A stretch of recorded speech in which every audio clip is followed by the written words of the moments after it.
Here we've got our Luffa, our ridged gourd, our Pipangaille.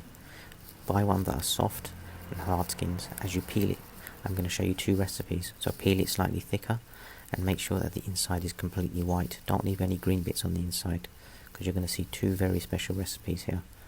Make sure, as you can see, completely white. And then from the skin bit, take off the hard outer edge and leave the green bit as much as possible, because there we're going to make something very special with that.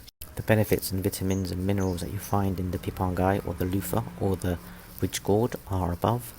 Please make sure that you eat them. Slice up the inside bit really thin and get ready to cook that later on.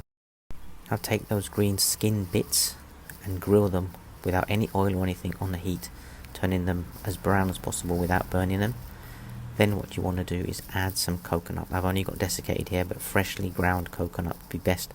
Grill it till it's slightly brown, and then add a teaspoon of garlic to a teaspoon of tamarind mixed with water. Then have some mint, some curry leaves and some chillies. Add it all to a grinder, blend well, and you'll see it turn into something looking like that. Super fresh, super spicy, super nice. Now take this and add it all to a pot with a little bit of oil or butter. Give it a stir. Heat should be low. This gourd releases water in the cooking process, but add a little bit more just in case you don't burn things. Cover it and let it simmer, and after 5 minutes you'll see this.